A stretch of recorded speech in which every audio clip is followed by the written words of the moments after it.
계속해서 호세아에 대해서 말씀드리겠습니다. 호세아는요 조금 다니엘보다 이른 시기입니다. 또 지금까지 살펴봤던 예레미야나 에스겔이나 이제 다니엘 이런 선지자들은 남유다 왕국을 위해서 남유다 왕국에서 위해서 이제 활동을 했습니다. 에스겔도 포로시 바벨론에서 이제 그 선지자 역할을 했고요. 다니엘도 이제 바벨론과 페르시아 시대 때 그곳에서 했지만은 이게 선지자 역할을 했지만은 호세아는요 좀 이런 시기에 기원전 쭉 올라가서 한 100년에서 150년 우리로 올라가셔야 됩니다. 그래서 기원전 750년부터 715년 사이에 호세아가 활동을 했습니다. 그것도 이제 북이스라엘 지역에서 이제 아시리아한테 북이스라엘이 망하기 전에 이제 예언을 하나님으로부터 말씀을 받아서 이제 선지자의 역할을 사명을 감당한 이제 그런 사람이었습니다.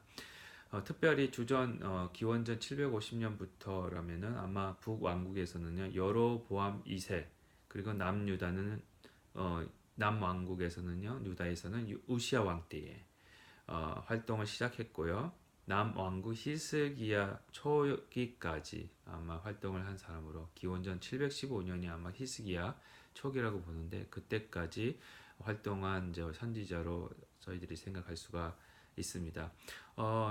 이 호세아가 활동한 시기에는요 역사적으로 봤을 때, 경제적으로 봤을 때, 정치적으로 봤을 때는 좀 비교적 평안한 시기였습니다.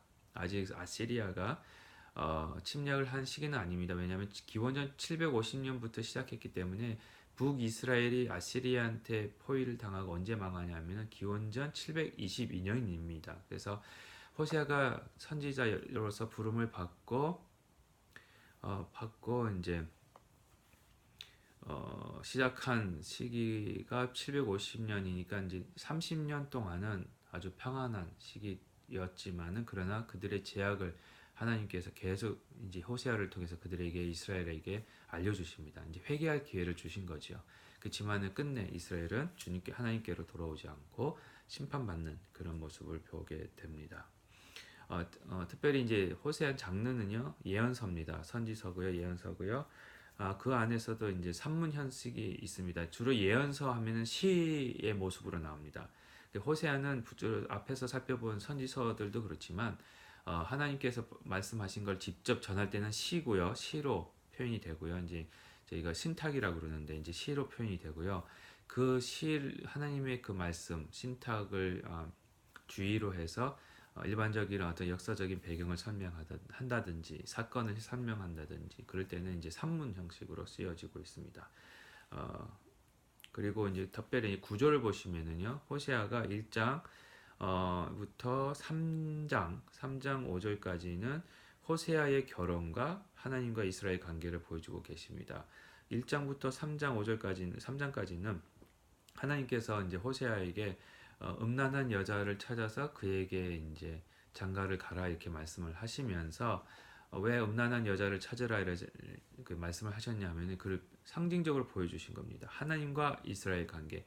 남편이 하나님이시고 아내가 이스라엘이었는데 음란한 여자와 같이 이스라엘이 하나님 앞에서 성실하지 못하고 정결하지 못하고 죄를 짓고 우상 숭배를 한 그러한 모습이 있다는 것을 말씀해 주시기 위해서 호세아에게 그렇게 이제 결혼을 명하고 계십니다. 특별히 1장 2절부터 2장 1절까지는요. 호세아가 결혼한 이제 고멜이라는 여인 고멜이라는 여인에 대해 설명을 하면서 그 자녀들을 세 명을 낳게 됩니다. 나라고 그러십니다. 그랬을 때 자녀들의 이름을 주시면서 하나님께서 이스라엘 백성들을 버리시고 심판하시고 자기의 백성이라고 더 이상 부르지 않으시겠다라는 얘기들을 많이 하고 계십니다. 그러나 그중 안에서도 또 관계를 회복하시고자 하는 모습도 보이고 있기는 합니다. 그리고 특별히 4장 1절부터요. 11장 21절까지는 첫 번째 부분의 예언들이 나오고 있습니다. 좀 더 정확하게 4장 1절부터 19절까지는요. 하나님께서 이스라엘의 신실치 못함을 책망하시는 내용이 나오고 있습니다. 그리고 5장 1절부터 15절까지는요. 하나님이 이스라엘을 벌하시는 장면이 나오고 있고요. 6장 1절부터 7장 6절까지는 호세아가 회개에 대한 촉구가 이제 무시당함을 보고 있습니다. 다시 말씀드리면 6장부터 7장까지는요. 호세아가 하나님 앞에서 이제 중보자로서 회개를 합니다. 이스라엘 백성들을 불쌍히 여겨달라. 그렇지만 하나님이 그걸 듣지 않으시고 이스라엘을 이제 심판하시기로 결심하시는 모습이 나오고요. 8장 1절부터 10장 15절까지는요. 하나님께서 이스라엘이 그를 배척한 것에 대해서 벌하시는, 그러니까 이스라엘이 하나님을 배신한 것에 대해서 벌하시는, 심판하시는 장면들이 나옵니다. 11장 1절부터 12절까지는요. 이스라엘에 대한 하나님의 사랑이 그의 진노를 뛰어넘으셨다는 것을 보여주고 계십니다. 지금까지 보면 4장부터 7장까지는요. 다 심판입니다. 그렇지만 11장부터는요. 하나님의 사랑, 하나님의 은혜, 하나님의 자비, 그 이스라엘에게 향하신 그 사랑이 너무너무 크고 위대하셔서 그 앞장에 4장부터 나오는 그 진노와 분노와 그런 어떤 심판의 그런 어떤 감정들보다도 더 앞서고 있다는, 하나님의 사랑이요, 앞서고 있다는 것을 보여주면서 이스라엘이 구원받을 수 있는 희망이 있음을 보여주고 계십니다.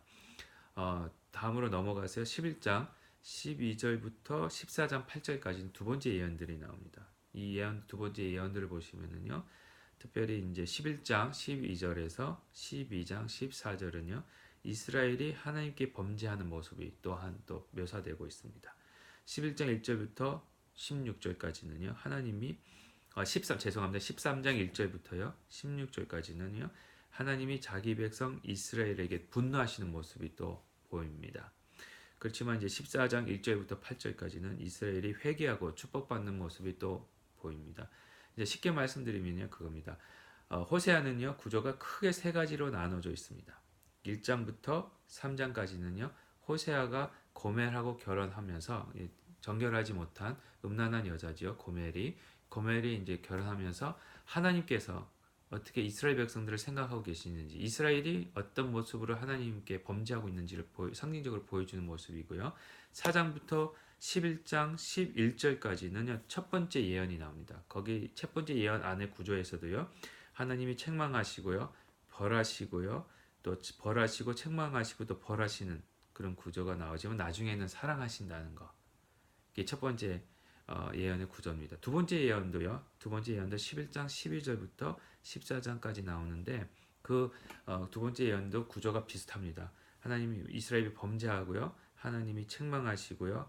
분노하시고 심판하시고요. 그러나 이스라엘이 회개하고요. 축복받는 모습 또 이렇게 나옵니다. 특별히 이제 이 선지서를 가만히 보시면은요. 처음 시작할 때도 말씀드렸지만 심판과 구원 이 계속해서 같이 나옵니다.